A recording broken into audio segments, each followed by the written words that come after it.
Olá, sejam bem-vindos a mais uma aula de programação aqui no canal. Espero que esse vídeo ajude vocês a entender melhor o conceito sobre vetores. Então, falar um pouquinho sobre o que é, esses vetores. Os vetores nada mais são do que um conjunto de variáveis, geralmente é do mesmo tipo, tá? Em algumas linguagens de programação tu pode ter um tipo diferente nas posições do vetor, mas vamos focar numa maneira geral, tá? A maioria das linguagens de programação, elas têm um vetor como um conjunto de variáveis que são do mesmo tipo. E a grande diferencial desse conjunto de variáveis é que a gente pode acessar essas variáveis pelo índice. Depois a gente pode trabalhar com uma estrutura de repetição e andar nesse índice, percorrer todos os índices, tá? Então a principal diferença é isso. Esse conjunto de variáveis, esse vetor, que a gente vai trabalhar, ele vai ter que ser chamado por um nome, né? Então geralmente esse é o nome do nosso vetor. Um vetor ele pode ser de qualquer tipo. Então, quando a gente estiver trabalhando com uma determinada linguagem de programação, a gente primeiro vai escolher qual é o tipo de informações que a gente vai armazenar dentro desse vetor. Aqui, para a gente começar, a fazer um exemplo, para começar a brincar com os vetores, eu vou colocar aqui, o vetor do tipo inteiro. E eu vou dar um nome para esse vetor. Eu vou chamar ele de vet, tá? Eu já não vou chamar de vetor para o pessoal não ficar pensando que sempre tem que botar o nome de vetor. Não, se eu quiser chamar de vet, de m, eu uso o nome que eu quiser para essa variável. Então, esse vetor, ele vai ter que ter uma quantidade de elementos que eu quero armazenar. Então, por exemplo, eu quero armazenar 5 elementos. Notem que aqui, quando eu estiver trabalhando, eu tenho que dizer qual é o total de elementos que eu quero colocar dentro desse meu vetor.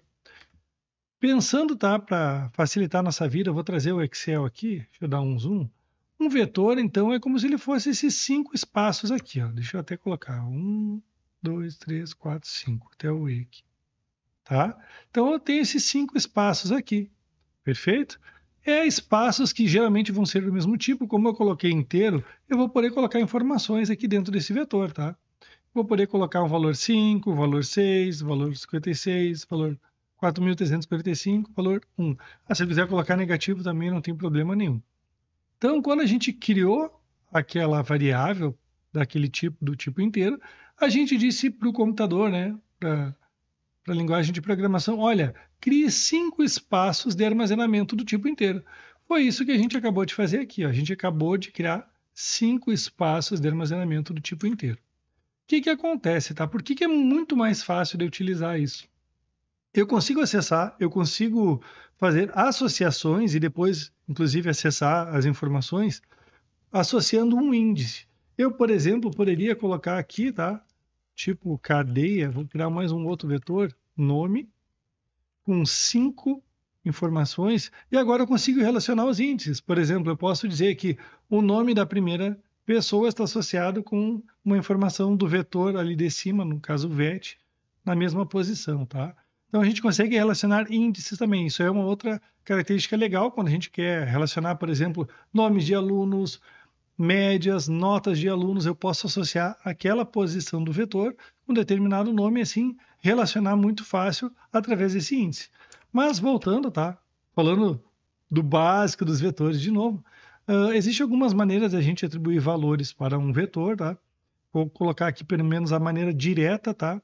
Então a gente vai colocar lá, vetor na posição 0 recebe um valor inteiro. Pronto. Vocês podem observar aqui, agora deixa eu dar um zoom, olha só.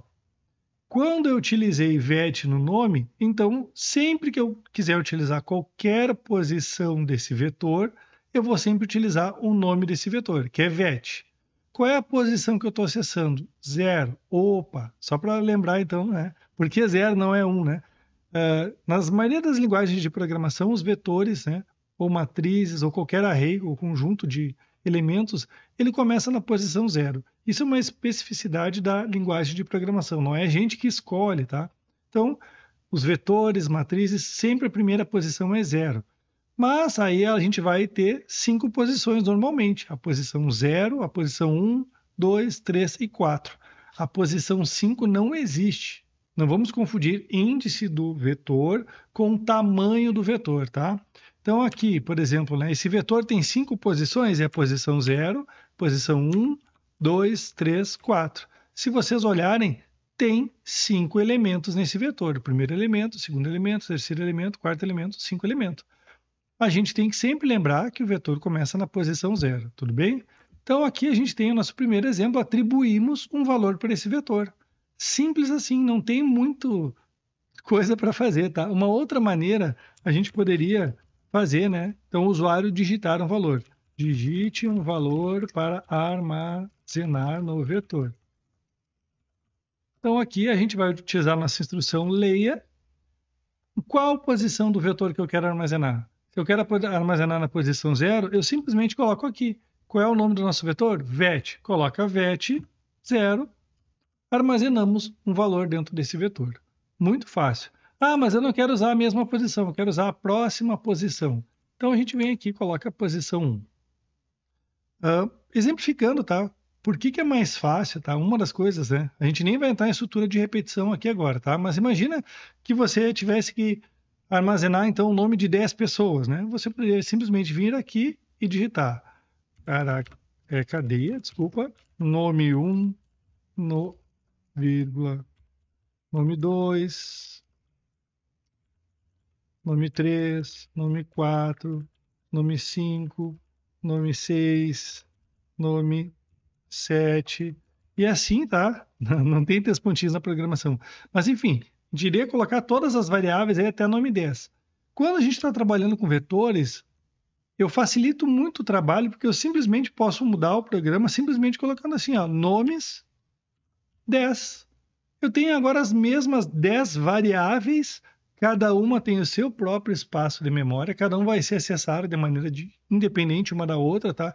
Os dados estão numa sequência, mas não necessariamente um dado está ligado com o outro, é um espaço de memória armazenado, simplesmente estão associados através de um índice, estão posições de memórias que podem ser associadas a um índice para ser acessado de maneira mais fácil.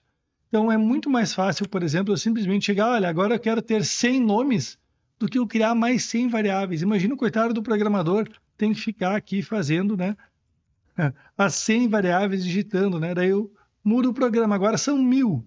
Imagina o programador tem que ficar aqui digitando o nome 899.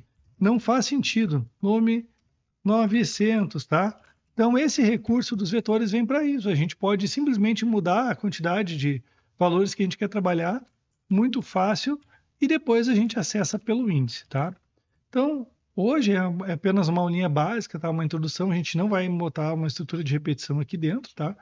A gente só está mostrando como é que a gente, então, declara um vetor, a gente pode declarar com qualquer tipo que existe na linguagem de programação. No Portugal aqui é cadeia, a gente tem aqui, por exemplo, né, nomes, vou colocar tudo com 5 posições. Caractere, letra, 5 posições. Lógico, teste, com 5 posições.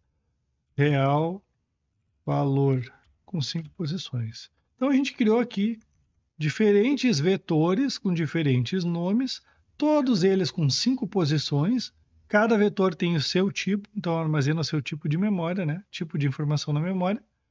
E todos eles vão da posição 0, vamos ver se vocês lembram, até a posição 4. Fácil assim. Tá, professor, mas então, se eu quiser testar, quero utilizar lá a instrução C, eu posso fazer isso. Só deixa eu colocar alguns valores aqui dentro do nosso vetor. Vou colocar vetor posição 0 recebe o valor 10. Vetor na posição 1 recebe o valor 20. Pode colocar grudadinho aqui. Então, quero utilizar essa informação. Então, a gente pode fazer aqui normalmente. Ó, se vetor na posição 0 for maior do que vetor na posição 1, o que vai acontecer? A gente pode colocar aqui um escreva. O primeiro valor é maior que o segundo. Fizemos já uma comparação. Nesse caso, isso aqui não vai ser verdade, né? Porque o primeiro vale 10 e o segundo vale 20. Então, 10 não é maior que 20. Mas eu posso colocar o nosso senão. Então,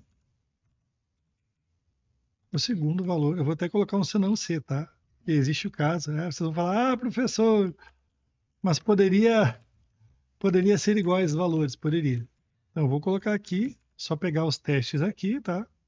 vetor 0 e vetor 1. Se vetor na posição 1 for maior do que o vetor na segunda posição, segundo valor no caso, né?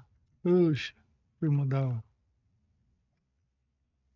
o primeiro valor, aqui é o segundo. Desculpa, me perdi um pouquinho aí. Segundo valor é maior que o primeiro. Então, se a gente rodar o nosso programa, ele vai fazer o teste normalmente. Se vetor 0 for maior do que vetor 1, se não, se vetor 1 for maior, errei aqui na programação, do que vetor 0, segundo valor é maior que o primeiro. Então, a gente trabalha normalmente com esses valores dos vetores, tá, pessoal? Não tem muito mistério, é bem simples, só tem que lembrar, começa na posição 0 e vai até a posição que vocês definiram aqui, menos 1. Ah, eu tenho 200 posições, vai de 0 a 199. Eu tenho 575 posições, vai de 0 até 574. Espero que vocês tenham gostado dessa explicação básica aí de vetores, né? Como a gente declara, como que a gente coloca valores, né? A gente mostrou antes diretamente, depois a gente também mostrou com escreva e com leia. E era isso, qualquer dúvida aí deixem nos comentários. Um grande abraço. Tchau, tchau. Fala pessoal, aqui quem fala é Miguel Baggio. Espero que tenham gostado do vídeo. Não se esqueça de dar um like e deixar seu comentário. Inscreva-se no canal. Obrigado pela sua atenção e um grande abraço. Valeu!